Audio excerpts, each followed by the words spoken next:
Salutations and shit, folks. Welcome back to another episode of Travel and Shit, where I, your host, D. Carey, have an experiential conversation about the nuanced ways that travel intersects with regular life. So, buckle up. I am going to be taking a break, more like a little pause. So, I will be home recovering from fibroid surgery for the month of August, and I really wanted to give myself an opportunity to just rest. Um, so, over the course of the next 8 episodes, I'm going to be reintroducing you guys to some of my favorite episodes and your favorite episodes. I'll be back on 10/10, October 10th, with episode 300. Air horns, episode 300. New episode, fresh, and in celebration of 6 years of travel and shit. So while the episodes aren't newly recorded, they may be new to you. Remember, it's like almost 6 years of content that I'm pulling from, guys. So I encourage you to not forget that a lot of times when you listen to the album again, a lot of times songs sound better the second play around. So I encourage you to listen to the replays again from the place in life that you are now and see what stands out. I've got some full travel coming up. I've already got some guests booked, and I really want to spend some time working on the things that happen in the background. And I really want to pour into some ideas that I have been putting off developing. So if you'd like to follow along, and if you want to see how the projects go along the way, feel free to join the mailing list, travelandshitpodcast.com/subscribe, or follow along on social media. The accounts are all going to be Travel and Shit. It's Travel and Shit without an I, but an underscore instead. So it's TRAVEL, the letter NSH_T. In the meantime, in between time, I hope you guys enjoy what we have built over the almost last 6 years. And shoot me an email and let me know what you think I need to know. Otherwise, enjoy this week's replay. Bye. I made it around the world and came back with stories to tell. Different places to call home. Now I'm never on my own. Salutations to my people hitting foreign nations. Food, traveling shit, moving to live. Life in the sky, stories to give. The ones who make it there and can make it back. Salutations and shit, folks. Welcome back to another episode of your favorite travel podcast, Travel and Shit, where I, your host, D. Carey, have an experiential conversation about the nuanced ways that travel intersects with regular life. So we're going to dive right the fuck in today, because I'm actually very excited about this one, because it is somewhat, if you will, a precursor to what is to come. So we are going to Montreal for boyfriend's birthday next weekend, and we're going to drive up. So we are going to drive to Canada, and I've never driven, partial lie. I went to Niagara Falls as a kid, and that is the caveat to my I never left the country until I was an adult story, because I did go to Canada as a kid. We went to Niagara Falls probably like on a church trip, and we ended up, I want to say, going all the way up to Toronto, unless we stopped someplace else, because I remember that we did get to experience part of Carnival. So that was like middle school, give or take. I couldn't have been older than 12. Don't think I was any younger than probably like 9 or 10 or something like that. But anyway, Last time I was in Canada was in Alberta. We had a fan-fucking-tastic time. When I tell you one out of like top 3 views I've ever seen in my life, I had such a good time in Alberta and BC because we ended up driving over a bit to a another park. I want to say it was Yoho National Park. I'm not 100% certain I'm saying right. But anyway, so I've been to Canada, but I've never been to Montreal. So I live in New York, and it is, if you have me telling the story, about 6 hours or so away. So it's not too bad. It's about the length of the trip that we took to Vermont. So we've done this kind of trip together, and this is Grace's first road trip, and Grace is my new car. I got a Honda HRV back in, I want to say, February, and she has come with, y'all, her own set of troubles and hassles. I currently don't have a fucking radio. That was just like another added little, and it's a new fucking car. It's a 2019. However, I did not buy it from a lot. I bought it private sale. So there is no warranty, and I'm basically on my own figuring it out. But by on my own, I mean I don't have a dealer behind me. I don't have a Honda warranty on my side, but I do have my dad and I do have my godfather. Shout out to High Grade Auto in Jamaica, Queens. Does all my repairs, and because I am baby girl, because I am princess, that is never anything that I've had to worry about. So between my dad and my godfather, I've always been blessed by the car gods. They've always taken such good care of me. But if you do go visit, tell them that I sent you. High Grade over in Queens. However, I gotta say, my dad did. I've always been a daddy's girl, so I hang out with my dad the most. That's my dog. So anytime that he's had to make a repair to my car or he's had to change something on my car, he's always made sure that I have been there and watched and paid attention. So I know where a bunch of the fluids go in the car. If I need to put oil in the car, I know where it goes. If I need to put power steering fluid, I know where it goes. Well, actually, I don't know where it goes in this car. I've always had like older cars. Like before this, the oldest car I ever had was like a 2011, and that was like in 2020. Before that, I had like a 2007 Altima. I had a 2011 Hyundai. I had like a 96 Stanza, I want to say was my first car. I've had like a Geo Prism.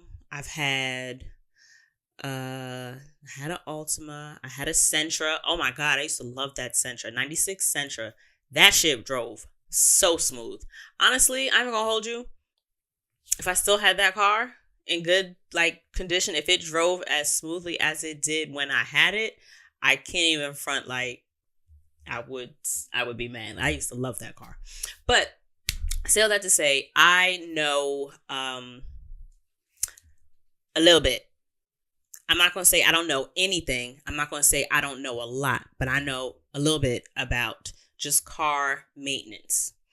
I always play the princess role. My dad asked, oh, when was the last time I couldn't tell you until now when the last time I changed my oil, because this bitch, it's like the car that I have now has the dash is different. With this car, if you need to, it tells you when to change your oil, not necessarily in a different way. What I'm used to is the car just saying, hey, put more oil in the car, versus it's time to change your oil. At this point, when the oil light comes on my dash, it's not you need to add oil. It just means you change your oil. That was news to me. Learned that the hard way after I poured I think I poured almost 5 quarts of oil in it, and my dad was like, you're wrong. After he's actually the one that told me to just put oil in the car, and then he told me I was wrong. So that almost went really bad really quick. But I say all that to say, Grace has come with her share of fucking headaches already. And this not having a radio thing is really, I don't even know how much this shit's going to cost right now. So part of me wants to bring it to Honda and let them diagnose it, hopefully, and let me know if it's something that they can fix. I'm thinking it's more of an electrical problem because I already bought a new radio. $200 later, I have a new radio in the car, and my cameras work. My side view camera, my rear view camera, they work. I just have no radio. But here we are. The car rides beautifully. Everything else about the car is fine. So, grand scheme, I'm happy. But I am not looking forward to putting money into fixing the radio. However, this episode is not about my car. It's about cars as a collective, if you will, and preparing oneself for a road trip. So that was my little intro to we're taking a road trip. I have a new car, and so it's been a little bit more exciting to pay attention to the little nuances and the little things here and there because, new, exciting, new little trinkets and things to buy. So I wanted to go over with you guys all the things that I go over and I confirm with my dad, my mechanic, if you will. And God bless them. Between my dad and my godfather, they could each build me a car from scratch, engine all the way up. But, the computers and the new technological wave of things I get being, different. They learned how to, fix cars and all that shit in like the 60s and the 70s. So God bless them. Their knowledge has always seemed infinite until computerized cars came. So, I've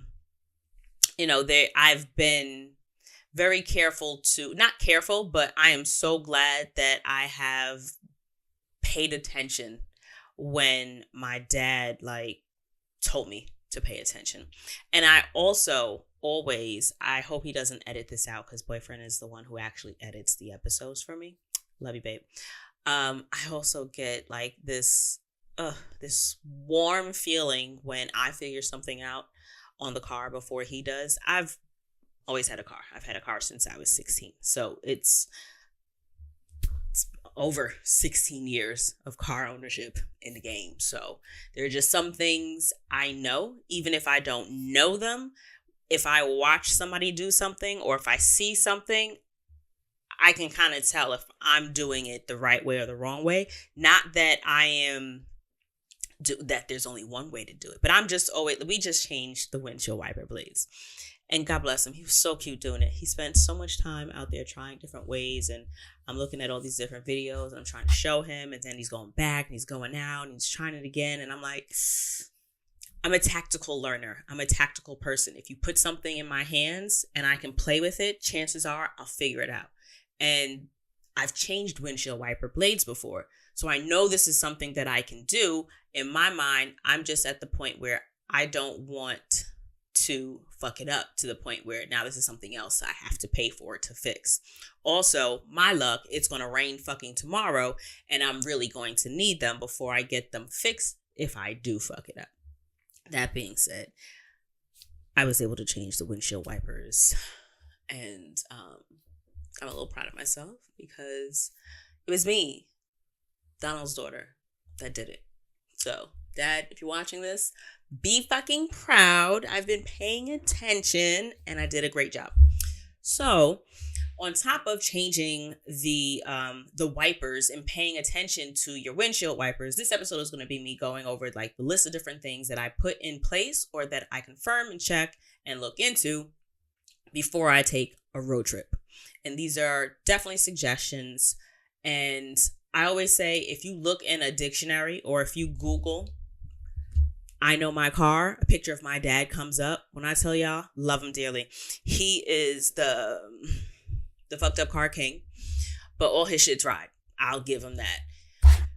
He knows his car. All the lights are currently, I had to borrow his car because he brought the car to try to get the radio fixed for me. God bless him. That didn't work out. But I had to drive his car over the weekend and he had to remind me, ignore all the lights on the dash. The car is fine, because there are multiple lights on the dash. It makes multiple noises that I'm unfamiliar with, and I know a host of noises that cars make. At this point, certain noises, I can already discern what needs to be done on my car, because I've gone through a ton of different, and I won't say ton like dozens of cars, but I've gone through, remember, I've been driving for almost 20 years. Yeah, 20 years. I've been driving for 20 years. So I've gone through easily like 6 cars probably. And that's just not going over all of them. But 1, 2, 3, 4. Yeah, at least 6. Yep, 5 or 6 cars.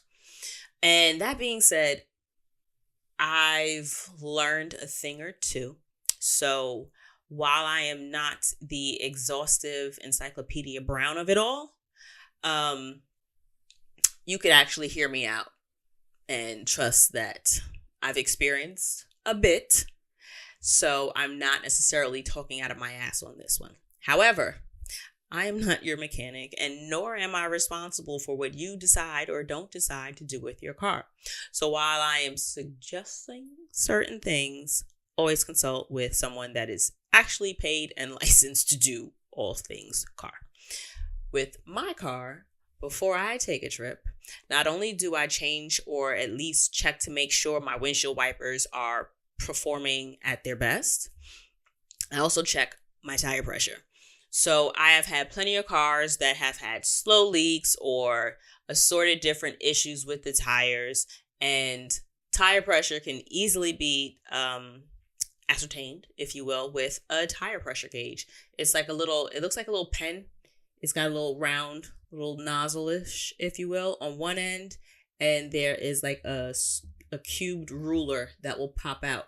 So you put the round end on the air pump thing, the little nozzle that you attach the pump to fill your tire with air. You'll put the pressure thing, needle, measurer, stick, if you will, whatever the fuck it's called. But you put it on there and it pops out at whatever the PSI, the pressure, I don't know what the PSI stands for, but it's a PSI, and that's what your air pressure is measured in. But you can also sometimes have an air pressure on an air pressure gauge on not a converter, but like there's a name for it, but we have one of those portable battery packs that if your battery dies, you can put the clamps on and it will let you jumpstart your car. So his boyfriend's mom and dad bought us one for Christmas. One of the best gifts. If you don't have one, I highly suggest that you invest in one. So it's like a 12 by maybe 3-inch little box. And it is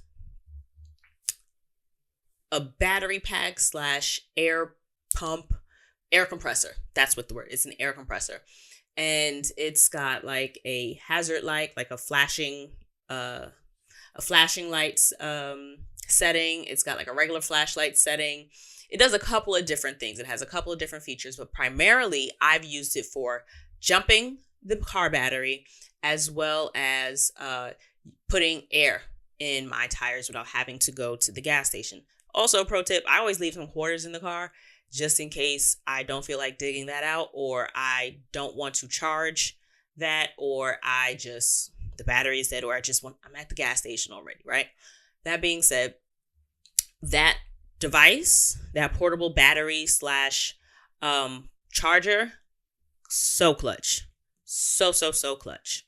We've already had to use it a few different times, especially driving my dad's car, but we've had to use it and it has always come through. And the one that we have in particular actually holds the battery pretty well. We charged it one time before use. It was sitting in the car for months, and then we jumped the car maybe 4 times and the battery was still at 100. Tried to put air in the tires. because my dad he had a slow leak in one of his tires. His battery, I want to say, is still at 100. So that's another thing that we have to do before we leave, is make sure that the compressor slash jumper thing, whatever, and it comes with a little attachment that, depending on what feature or function you need it to perform, you attach it to the pack, and it does that for you. But it comes with the little clamp things that you put on your battery so that you can jump the battery, and highly recommend. So tire pressure, we check our wipers, windshield wiper fluid. Last thing you want to do is get a gross bug on there, or if it starts to, if you're snowing, wintertime, and it needs to de-ice, you definitely want to have windshield wiper fluid in there so you can have all of that taken care of. Check stuff like your antifreeze, check stuff like power steering fluid, especially if you have an older car, or if you know that you have a leak in the car that you have. You want to make sure that you are at whatever functional levels you need to be at for whatever oils and whatever fluids and stuff that you personally have the capacity to check and make sure that you're good on. I mentioned oil, clutch. So important. You don't want to lose an engine while you're traveling. I don't know why my engine, or was it my engine died? Yeah, I needed a new engine on my last car. I don't know if it was because the car needed to have its oil change. I don't think that was it. But that is one thing that can happen to your car if you don't have oil in, or the appropriate amount of oil in your car. So definitely want to check your oil. I generally ride around with, I think I've got a quart in the back that I don't think I need anymore now that it's accurately measured. But prior to this car, I always had like a gallon of, windshield washer fluid.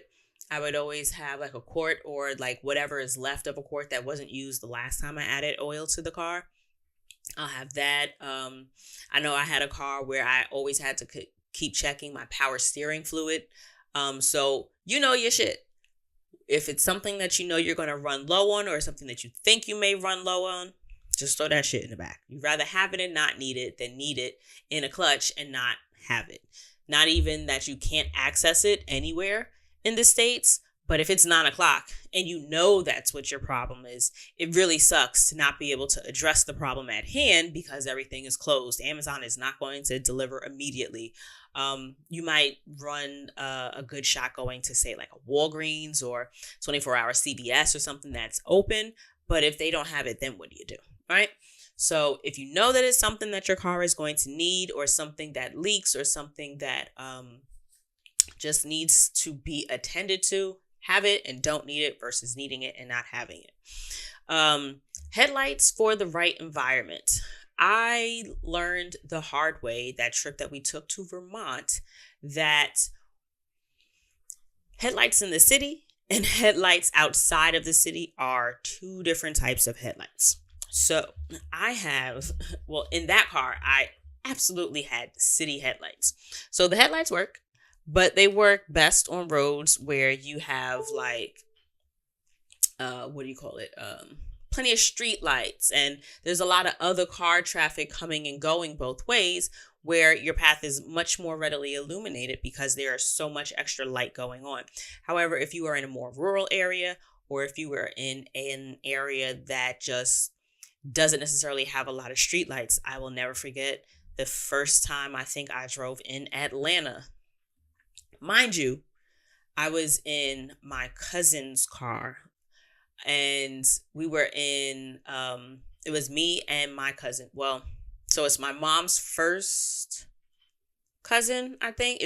Her mom is my mom's first or second cousin. So we're the cousins that our parents are cousins to some extent, but anyway, both mother and daughter were my cousins. That's the point I'm getting at. So when I'm saying I was in my cousin's car, it was the mother's car. I was with her daughter, who is also my cousin. I think you're following there. So my cousin and I, we went down to their house in Atlanta.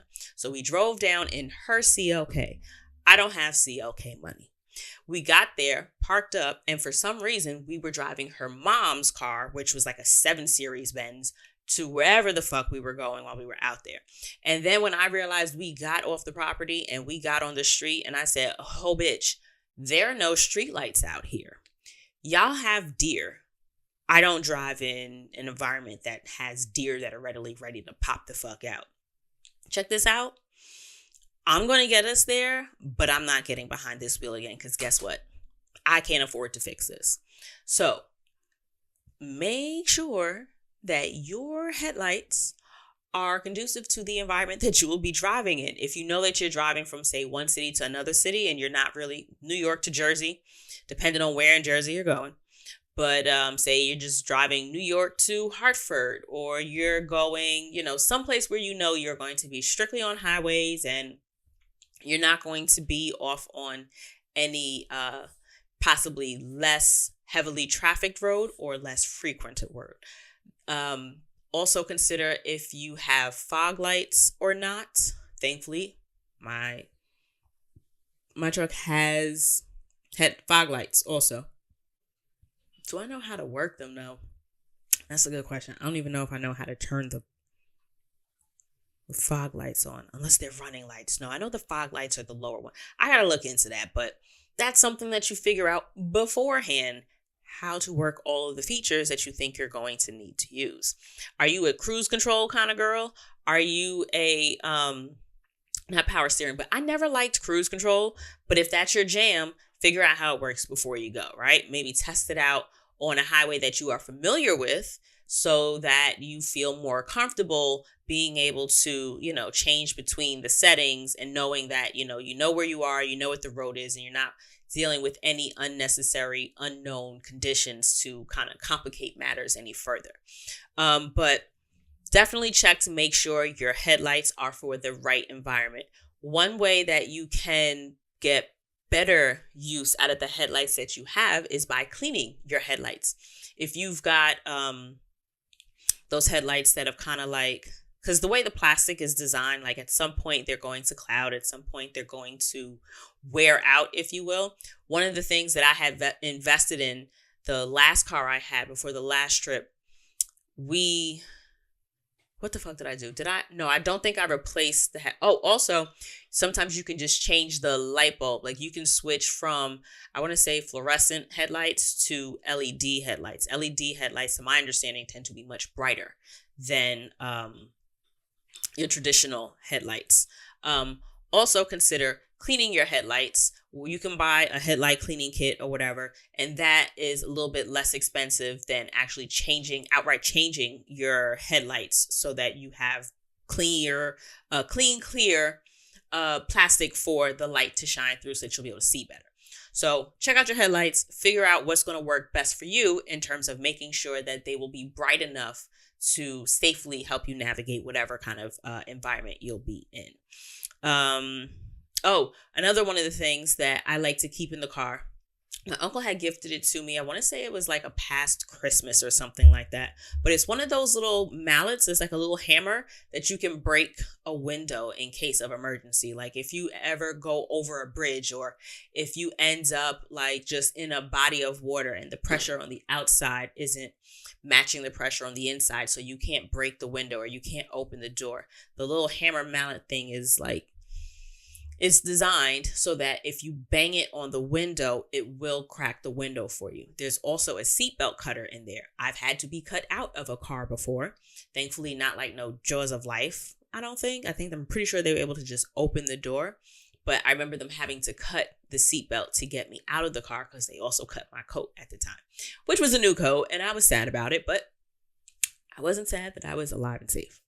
But I like to keep one of those in the car in a place that I can easily get to it without having to maneuver too much, so that God forbid I did need to emergency evacuate from the car, I'd be able to grab the mallet and cut myself out the seatbelt, and also break the window should I need to get out. That's something that I always have in the car, and I just keep it nearby. Other things that I tend to keep in the car for just in case of emergency are a blanket. I keep a blanket in my trunk, just if you were to say run out of gas, or if something were to happen to your car and you got stranded on the side of the road and you needed to wait on AAA or wait on a family member or wait on a friend to come get you, if your car ain't running and it's the time of year where it's cold, or even if it's summertime or springtime, it gets cold at night, or if it's just cold during the day or really early in the morning, why suffer if you don't have to? I keep like a spare, what do you have? Like an airport blanket, the really thin ones that you just take from the airplane. I keep one of those or something similar to it in my trunk. So I have a blanket in the car. I always keep an umbrella in the car. I probably have more than one umbrella in the car. I always keep like a spare set of sneakers or like flip-flops in the car. Generally I used to keep a pair of like old sneakers just in the off chance that I were going someplace doing something and I needed to either know that I needed to get my feet dirty, like walk someplace to fix something or assess something in my car, and I didn't want to get whatever shoes I had on dirty. Or if for some reason, say my shoes got super wet and I don't like wet feet. Like I hate sitting in like wet socks and wet shoes and shit like that. So if I need to get that off of my feet, then I will put on that extra pair of shoes. Ladies, if you got a linked over pair of Uggs that need to go, consider throwing them in your car for that purpose exactly. You just need to take off your heel. And also, personally, I keep a pair of socks in my glove compartment, like the fuzzy socks that like you'll walk around the house in, or like you'll pack for a trip. The fuzzy ones that don't go in shoes, right? I keep a pair of those in my glove box because I don't drive in heels. I don't drive in flip-flops. And it's funny because when we were about 16 or so, homegirl of mine was driving and I think it was raining, but I will never forget. She was driving and her foot got like stuck, or her flip-flop got stuck under the pedal. So she couldn't brake and she ended up having like a really bad car accident. So I have never forgotten that. And in my bigly years of 20 years later, I still don't drive in heels. I also just like not wearing shoes. So if I just feel like taking my sneakers off, I will put my driving socks on so that my feet aren't touching the gross pedals. So I personally keep a pair of socks in my car specifically for driving without shoes. What else did I have in here? I have, also consider, excuse me, sand, possibly, if that's your bag. I don't keep sand in the car. But if you don't want to keep sand in the car, you can also use floor mats. If you, for example, are trying to get out of like a snowy parking spot and your car, or like a muddy parking spot and your car tires won't get traction, you can throw down some sand, or you can put a floor mat under the wheel so that you have some kind of surface to grab so that you can get the car out. What else? Oh, this is a really, I don't want to say inconsequential, but if the occasion occurs that you need it, you're happy that you have it. Bungee cords. So one day I met up with my homegirl for drinks. She rode her bike down and I drove. She was near home. We had met in Brooklyn. I was driving from work, so I had my car. Met her and I was like, okay, girl, I'll give you a ride home. It's late. I really don't want you to have to ride your bike in the dark. So we walked the bike down to the car and we were able to McNigga it into at the time I was driving the Hyundai. So, God bless. And this is like a bicycle for like niggas that bike ride, you know what I mean? So it was a nice bike, and so it was one of those really nice light ones. So I didn't want to break it. I was concerned with, messing things up on the bike. And also she had done some really sick little custom additions and details to it that I did not want to fuck up. So we ended up putting the back seat down. We got the bike in, but the trunk would not close over the tire. So it was just like the trunk would consistently hit the tire if it kept moving. Thankfully, it was a bunch of Haitian dudes that was sitting on my car when we got to the car where it was parked. So I conveniently enrolled them in helping us get the bike into the car. So it's just like, oh, so since y'all comfortable and you're here, why not help? Appreciate you. All this muscle, and we've got 2 pretty girls here. Come on, you're going to help. So let's get this bike in the trunk. They very graciously did. And one of them actually used the bungees from his own trunk to make sure to secure the trunk down so that it would not consistently hit on top of the bike. So it's one of those things where you hope you don't need it, but if it comes a time where it's useful, so fucking clutch. Also, God forbid you have an accident and you need to secure that bitch closed, you have a way to do it. So, randomly, if you've got a pair of bungees that are just sitting in a closet someplace in your house, throw them in the trunk. You never fucking know. What else do I have in here? I don't know if I still have one in there, but a spare towel for like messy shit. I know every once in a while I will take my grandma's dog to the vet or to the groomer, and she gets car sick. So I will gladly throw a fucking towel on that bitch so that she don't throw up on my fucking seats. So a towel for messes. Consider if you're going to a plant nursery. Consider if you are just going anywhere where you're getting a bunch of stuff and you don't want to mess up your own car seats. You can just throw the towel down, put the shit on top of it, and drive happily. This way, if there are any spills, hopefully it's not like a heavy liquid or something that'll get through the towel. But if, crumbs, dirt, just gross stuff on the floor, you don't necessarily want that on your seat. So throw down a towel that you don't care if it gets messed up.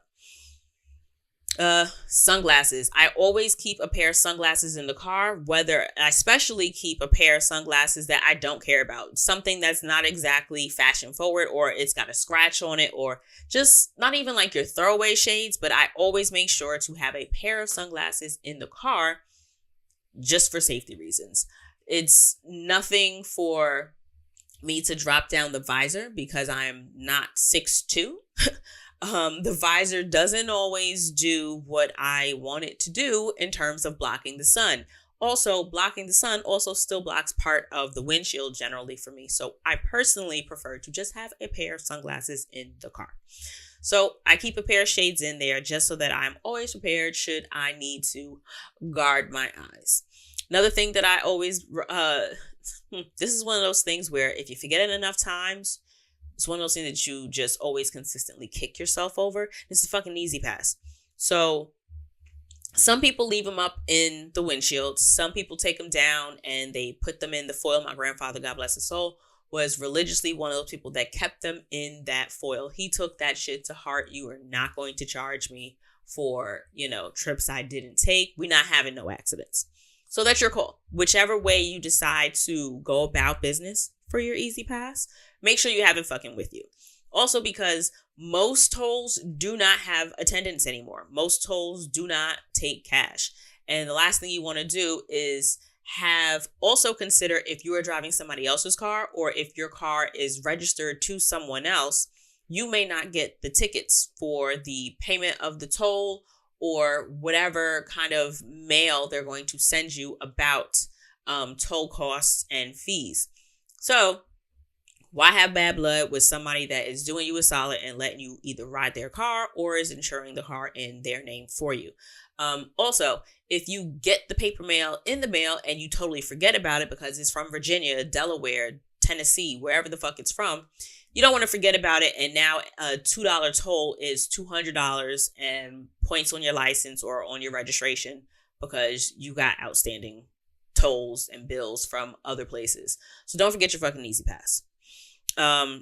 Depending on the weather, a snow or an ice scraper. Definitely want to make sure that you have one of those in there. Also, I have one of those collapsible shovels. One of the ones that the handle you pull out and you twist the different tiers to make it longer or shorter. It extends. So I love that thing and my ice scraper. I'm pretty sure I have the same one. I remember I dated a cop one time. He was a little fucking crazy, but I don't want to say he was a bad dude, but he was a little fucking crazy. Anyway, though, one really useful thing he did for me was buy me this really fancy ice scraper. It's like a long metal one that extends and it's got like a nice little cushion in the middle, but it extends. So me, little arms, short person, I can't reach the complete other side of the windshield from one side of the car.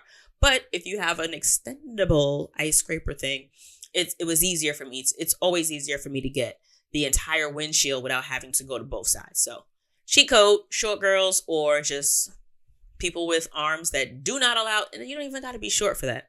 I'm pretty sure you could be like 5'10", 5'11", and still maybe not be able to reach all the way across side, depending on what kind of car you have. Get you an extendable ice scraper and the snow brush thing. Love it. What did I have here? I actually need to check myself if I have a spare tire. I feel like I hear something rolling around the back of the car, and if I'm hearing something roll around, probably means there's some empty space in there. So I don't know that I have a spare tire. Thankfully, I have a couple days before I leave, and I can remedy that because I don't know what AAA is going to do in terms of changing your tire if you don't have a tire to change. I don't know that they will bring a tire for you, only because I feel like that's kind of like a liability thing where they can assist you with whatever tire you have, but then like them being responsible for having a tire to put on for you. See where I'm going, folks? It doesn't really seem like it's not the wave. I really doubt that that's what they're going to be able to do for you. So it pays to make sure that you have a spare. Now, spare or not, if you are not about the AAA life, or if you're not about calling somebody else to change your tire, make sure that you have all the shit that you're going to need to change your own tire. Or if you just call a person and not like a service, like if you call your cousin, you call your dad, you call your mom, you call your aunt, whomever to come help you change your tire, you want to at least make sure that you got all the shit you're going to need in there to change the tire. So make sure that you have the jack, make sure you have the tire iron. If you have a lock on your lug nuts, like if you have a lock on a tire lock or wheel lock or whatever, if you've got a lock, make sure you have the key. Make sure that you can get that off so that you can get your fucking tire off and get that changed. You don't want to I think that there's like an upcharge or something. I don't know, but I know that tire locks, while serving their purpose, can also get in the way should you need to have access to being able to get your tires off. What else did I have? If you do not necessarily, now I don't know why it's a kind of one or the other, I would say. There's, maybe not. So I know that in my last car, I had both the battery pack so that I could jump the battery myself without needing another car. But I know that I also had battery cables in my car so that if for whatever reason, say my battery charger, like if the little box that you jump the car with were dead, I'd still be able to jump the battery because I had the traditional wires that just go from one car to another car. So I did still have those.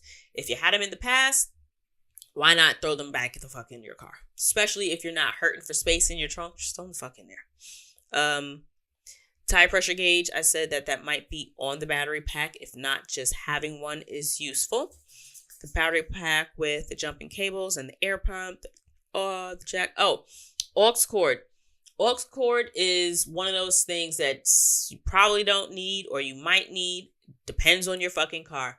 That was one of the things that I always forgot to bring with me when I was renting a car.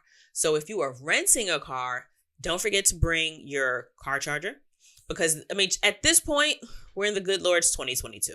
You likely are just going to end up having Bluetooth in the car, and you're not going to need the aux cord. But again, not all of us ride in, I don't want to say future cars, but not all of us ride with all the bells and whistles. So if you're going to take a road trip, consider how you're going to listen to your musics. I don't have a fucking radio right now, so we will just be listening. Because granted, it's not that big a deal, although I do miss NPR. I love NPR. But while I'll miss NPR, and there's this one station that he found, I want to say it's The Beat or something like that out here in New York, where it plays like all old school shit, but like late 90s, early 2000s old school, like my heyday old school, like Hot in Here, Splash Waterfalls, Bills, Big Pimpin', like that era, if you will. Blackstreet, Jagged Edge, Usher, yeah, like college, like high school, college, good old times, the good old times. That station I fucking miss also. That being said, we mostly listen to podcasts and shit on our phones. So, you know, the not having the Bluetooth sucks just because of the speakers, but it's not like we can't listen to the content. The content isn't exclusive to the radio. But that being said, know how you are going to want to consume the content you're going to want to listen to on your trip.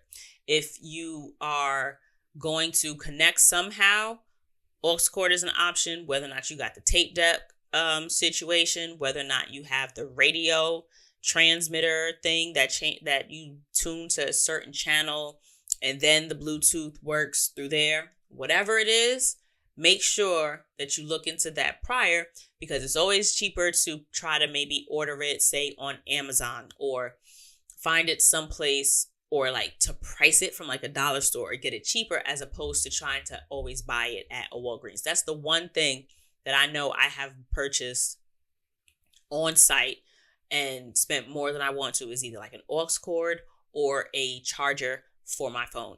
Over the years, of course, that was more so, rentals in like early 2000s and stuff like that, like out of town and stuff.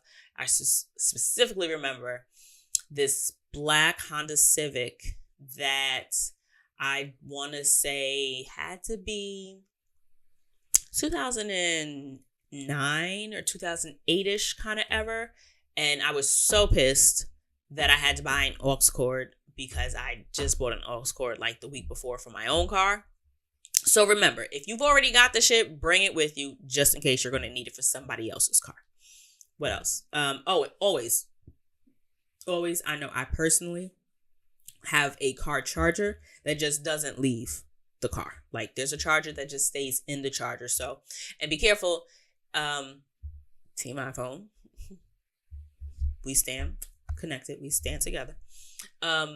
Don't forget, if you have a speed charger in the crib, that the USB port may not be compatible with that charger. I always have to remind boyfriend, yes, you can take the speed charger, but realize that it's not going to work in the car depending on where you take it from. The ports don't align.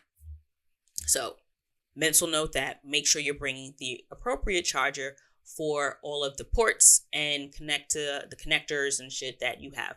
Also consider, if you have an iPhone and you are going to connect to the aux, or if you're going to connect to a cord in the car in whatever capacity, if you need that toggle, if you need the adapter, the dongle or whatever, so that the ports will allow you to charge and listen to the aux or whatever, or whatever. Y'all know what I'm talking about. That dongle, that little piece. Make sure you have it if that's something that you need also. Don't leave that behind. So the other thing that, while I'm kind of on like the music and stuff, consider downloading your maps especially, and your podcasts and music playlists, all that, before you leave. The last thing you want to happen is you to drive through a dead zone and lose your directions. You don't want it. It doesn't need to be you. So if you know that you're driving from one state to another, or Google Maps allows you to download an offline version. I also personally will screenshot sometimes a couple of parts of the directions, so that if I do lose service, or if it starts recalculating and it starts looking a little wonky, because every once in a while, we all know phones act like they are in charge. They are in charge and we are not. So you don't want that if it's avoidable. Download the map offline as an offline version, so that if you do lose service, you'll still be able to find your directions. And also, if you would need it to pull over, you could old school it, go back to your photos and scroll to, where you are in the route to see where you're going to need to turn off or whatever. So there's no need to print out the MapQuest unless that's your bag and you still want to do that. You know what I'm saying? You want to print it out, have it on paper. Do you, boo?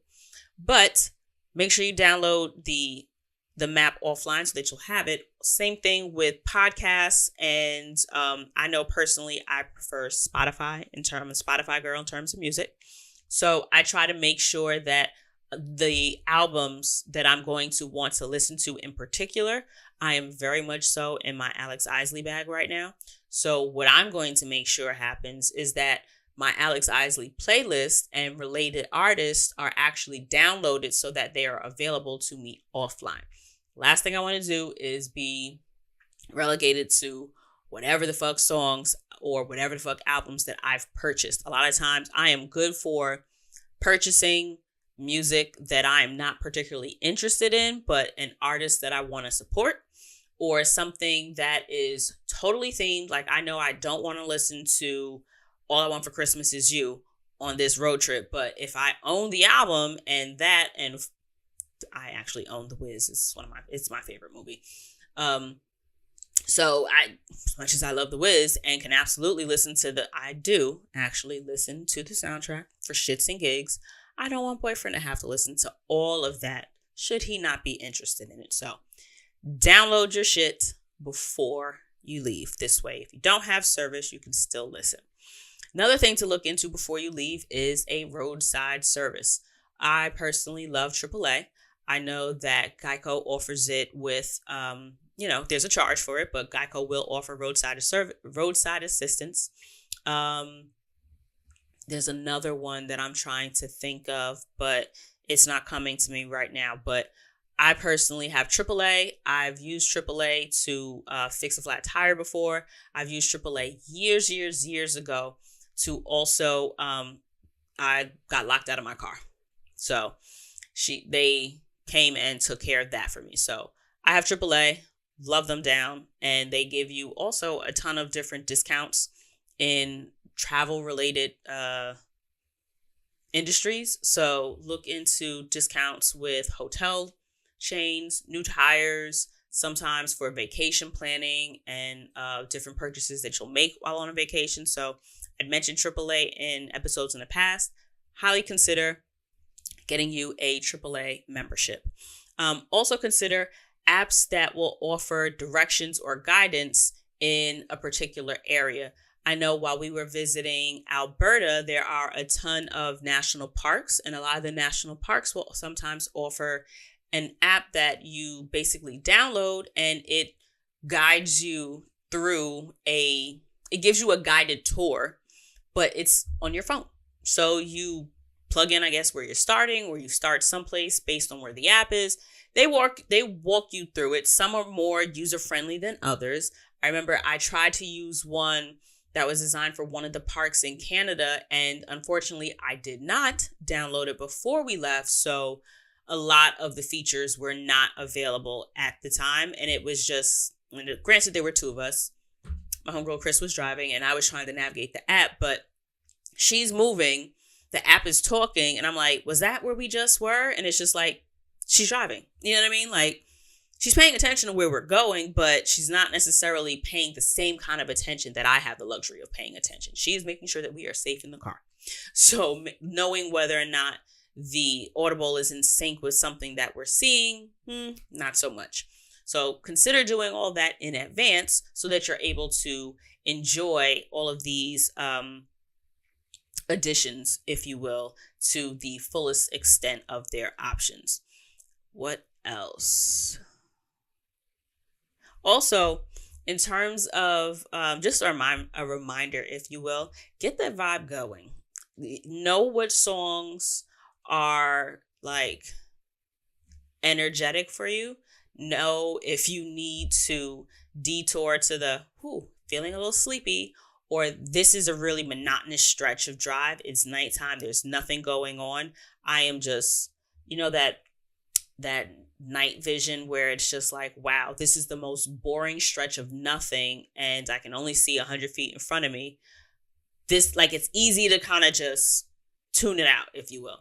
So you might want to plan ahead and think of and put together a playlist of songs that are upbeat and keep you, present in the moment so that you can ensure that you have as safe a trip as possible, as safe a drive as possible.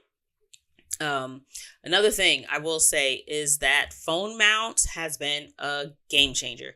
Usually I would just throw my phone in like one of the cup holders or something like that. But I recently got a phone mount for the car. Game changer. Fucking love the thing. Highly recommend. You can get them for like $20 on Amazon. Get you one. I personally prefer the one that goes into the vents of the car. Now, the only drawback to that is if you have the heat on or the AC on, that's blowing on at least part of the back of your phone. So your phone can very easily overheat. And that has happened to me in the past. I, however, just don't like the idea of something on my dash. I don't like permanent stuff. Although it's supposed to be one of those things, I'm sure you can get one that like will come off and doesn't really disrupt that, but I ain't really want to fuck with it. So I just got the one that goes into the vent. Another thing that is sometimes I think underestimated is the smell of your car. If you're going to be in there for an extended period of time, consider aromatherapy. Consider making sure that your car smells like something that is stimulating or, calming for you if driving tends to be stressful for you. I personally hate driving. So I know that when the smell isn't too much, but it's fragrant enough that I can smell something that is like calming and like grounding for me, chef's kiss. Great middle ground. I personally love it. So I would suggest finding a scent that, and you could buy like little essential oils. What I ended up doing was I bought these little, they're about the size of a quarter, and they just pop into your vents, and they have these little felt pads that you can put essential oils on, and you will, so little story. So Hey Fran, Hey, and I want to say Miriam Hasnea, they do, I want to say about twice a year, their embodiment collection. And it is a very sought after and thoughtfully and intentionally curated fragrance that has so many different properties for different people. But for me, it is a very grounding and centering fragrance. And it's quite expensive. You get a like half ounce essential oil. It's either half ounce or 1 ounce. I want to say it's about half ounce. It's like, yeah, it's probably like a half ounce because I think the bottle that I'm looking at from over here, which is something completely different, is about an ounce. But it's a tiny little bottle. Do I have one over here? I don't think so. And then there's like a spray. There's like a 2 ounce or like a 1.5 ounce, like a linen spray bottle. Be careful about keeping like amber bottles and glass bottles in your car, even if it's not that hot, because wintertime, that bottle broke. Thankfully, I had it, I want to say, in a pouch, and all of it cracked, bottle broke. It was a brand new, brand spanking, never sprayed before bottle, and big mad. I was so hurt. But cautionary tale, be careful of the containers that you leave in your car. Speaking of containers that you leave in your car, I personally am one of those people that leaves lotion, hand sanitizer, and chapstick in the car. Chapstick, we're getting to that time of year where you can't leave most chapsticks in the car. I would err on the side of like that liquid squeeze, like the Vaseline one or the Carmex that you have like the twist top and you squeeze it and you can either put it on your finger or put it on your lip, which I don't do because hands are gross, or you just squeeze the tube and put it on. Those I would trust a little bit more over like your traditional, I only use Carmex, over your traditional, you hear it? Over these, only because these are going to melt. And if you open it up, it's just going to be on the cap. It's going to be all over the place. And I already had to wipe up one chapstick. I had like the little rollerball ones. But be careful of what you leave in your car. So your chapstick can melt, your lotion can melt. It could also not engorge, but depending on pressure in the container, outside, temperature of the car, temperature outside the car, you don't want it to burst. Also, be alert, not alert, but be mindful of the conditions of your car, where it all sits, and necessarily like the tint on your windows, because even hand sanitizer, if the sun is shining on it long enough, there's alcohol in there, so it can be a very combustible substance. So you want to be careful about keeping certain things in your car. It's a risk you take. That's on you. Consider what conditions you generally park under. Do you always park under the same tree? Do you park in a garage? Are, you less likely to have your car sitting out in the sun, depending on what types of environments that you are frequently in? So that's something for you to consider. But I know that, because keep in mind, you can also keep a bottle of it in your glove compartment. While it can still get hot in there, you're not going to get direct sunlight on that. So that's something that I keep in there. What else do we have? Consider having a paper copy of your license and your registration and your insurance card. License and insurance, not a paper copy of your license, but your registration and your insurance. I know for the longest time, I've just been walking around with the digital. I have Geico, so I have the Geico app. So this is my insurance. But I know if for whatever reason, if I needed to present my insurance to someone, I'm not giving you my card. Can another motorist just take a picture of like your QR code or the policy on your phone screen? Yes. But if an officer needs to take my shit, I would much rather have my phone in my possession, especially if it is unlocked. That is not something that I'm willing to give over. So having a copy of your insurance and a copy of your registration, the papers that they're going to ask you for should you get pulled over, you'd rather have that accessible to make sure you have, so that you don't have no smoke while you're driving. What else did I have? Snacks. In terms of snackage, be careful of what you leave in your car. You don't want to end up M&Ms. Peanut M&Ms are probably my favorite chocolate candy for the most part, that you can like easily just grab from a store. Those shits will melt. So the last thing you want is to leave a bag of M&Ms or a Kit Kat or a Snickers or something in your car that's going to melt. It's all fun and games until it ain't fun and games anymore. Same thing with like ice cream or ice cream stuff inside. Like but I'm thinking about it now. Like I think there's like that Snickers bar that's like the ice cream inside. It's one of them things, but be careful what you're leaving in the car. Same thing with like gummy bears, Jolly Ranchers. You don't want to leave it in like the cup holder in your car and come back after a really great day out and find all that shit melted in the bottom, or you find that you had something else inside that actually means something to you, and now you've got candy or cheese. If you had like beef jerky with like the cheese on the one side, you know what I mean? Just be careful what you leave in there.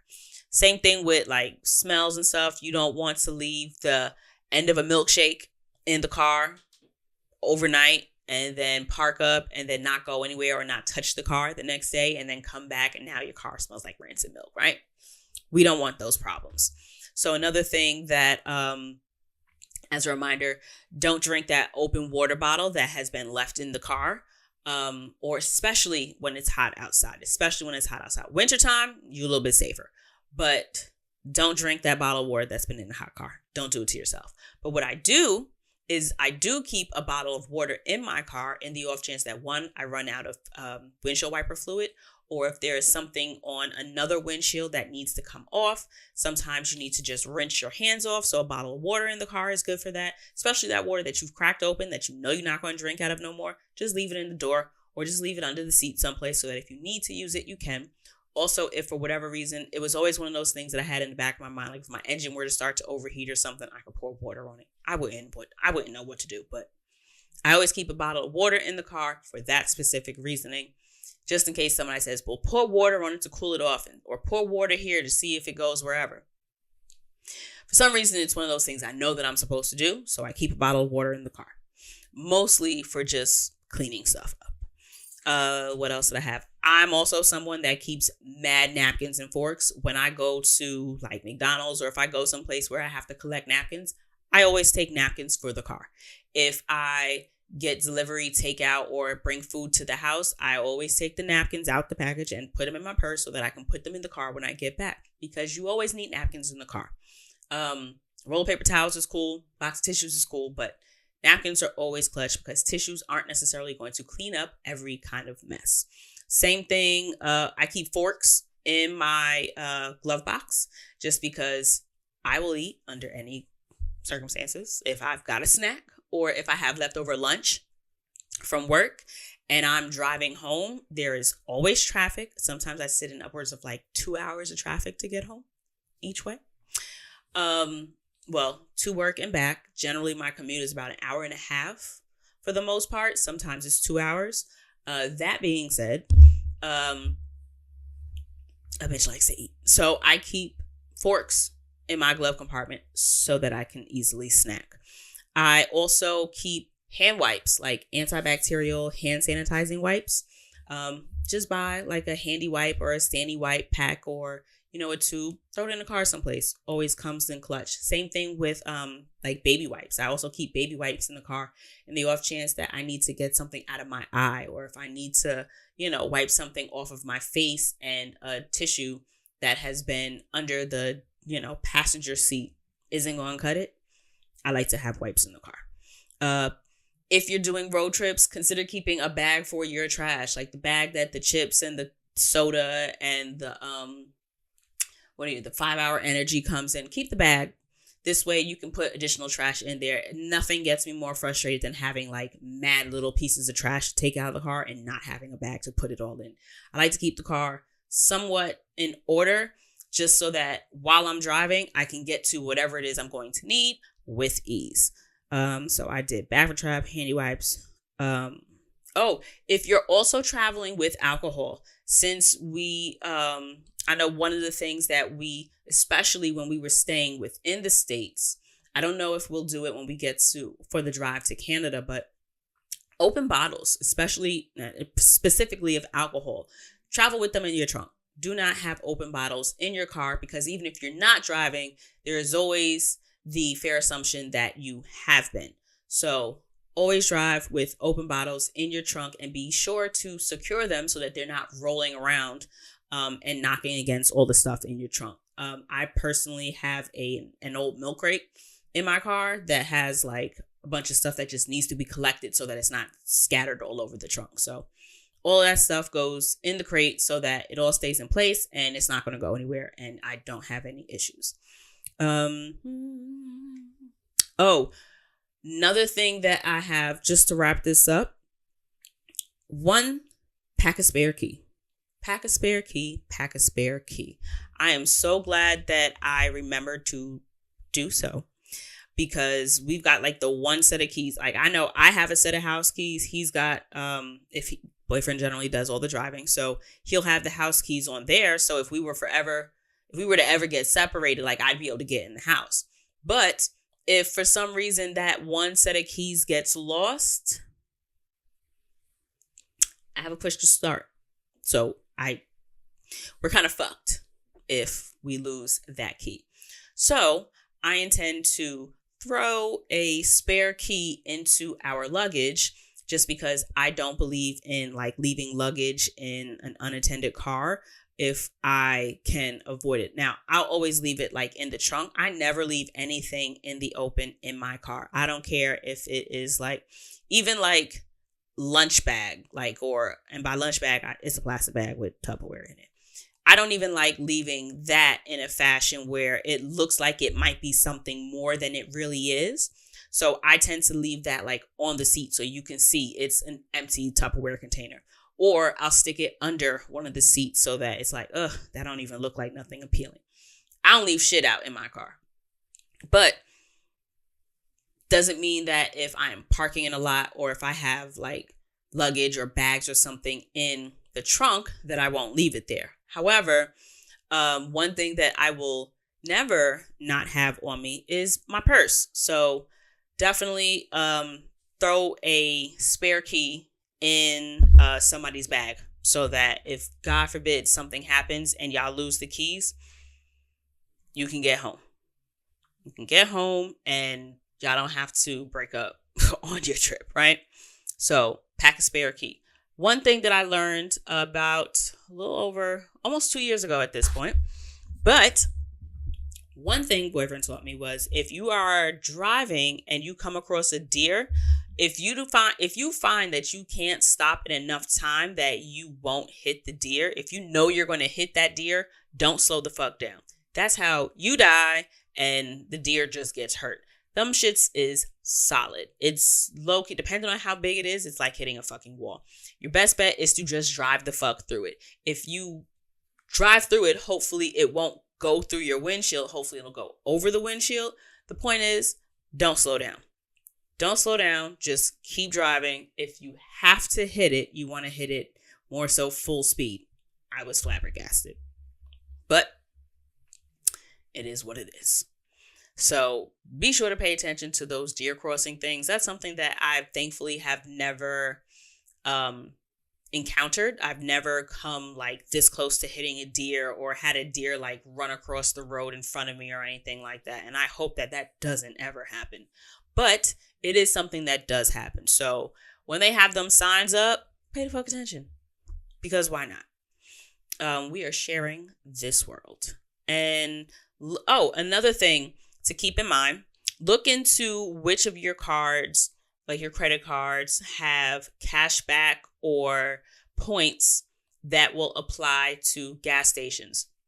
So if you've got a BP card, fucking use it. If you've got a card that gives you 2 times your points back for gas and groceries, well, then use that card. So just consider that it's a road trip. You're going to be gassing up more than you would generally do during the course of a week. So definitely something to keep in the back of your head, so that if you're going to put $50 of gas on it 4 different times over the next week or two, at least do it in a fashion that will benefit you as much as possible. So that's pretty much it, I think, in terms of all the things that I wanted to kind of cover in terms of road trip readiness. And what's beautiful about it is that because travel is so much more than vacation, this is all shit that also applies to just borough to borough driving. This is also shit that just applies to just having a car. While you don't necessarily have to be going on a vacation to benefit from having a pair of driving socks in your glove compartment, or from having a battery pack that will allow you to jump your battery should it die on you, it definitely benefits you to have these things, and to have these things on top of mind anywhere that you are in your car, whether it be your car, a borrowed car, or a rented car. Also, consider, if you're not one of those people that likes to say, tell people all your business, or you don't necessarily, not all of us are, not all of us are not necessarily, posting, not turn by turn, but like stop by stop itineraries as we're going on Instagram and stuff. 1, it's not safe. 2, it's just not my bag.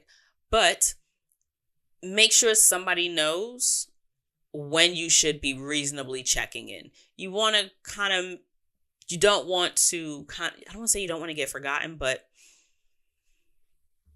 safer than sorry. Have someone that you know should be expecting to hear from you or to check in just to be safe. If you're not here by Thursday, it's now Thursday night, and it's just like, tap, tap, hey girl, so where are you? Is everything okay? You want to just make sure that you have somebody that you can touch base with, so that they know you've gotten from point A to point B safely, and that in the off chance that you do need to call somebody for assistance in terms of, hey, I'm out of tow miles on AAA. I need another tow person, and my internet is janky, but I'm able to make calls or something like that. You want somebody to know that they might need to answer your phone calls. So that is it for today. I hope that was useful. And I am curious, if you are not ready to fly, where are you ready to drive? There is, in every country, there is absolutely some place that you could drive, and if not necessarily get the international exploratory extravaganza that you may have really wanted, you can absolutely still explore and have an extravagant time someplace that you can drive. But it's easier to get there safely, and getting there safely also includes taking care of your car. So I hope that we are all going to be driving safely this summer, and exploring stuff that is actually accessible through road transportation as opposed to just flying and even trains. That's another thing that I want to add to the list of travel experiences. I've never taken like a traditional I've never had a traditional railroad experience. Like I've done trains in terms of like, I'll take a train from the airport to where I'm staying in Austria. So like I've been in trains in other countries, but it's always been like a Long Island Railroad experience versus like a proper train, if you will. But we'll get there. All right, y'all. So it has been a pleasure as always. See y'all next week. Oh, and if you have any questions that you want answered on the show, feel free to shoot me an email at dcarry@travelandshitpodcast.com, and I will find the answer for you if I don't have the answer myself. All right, y'all. Bye.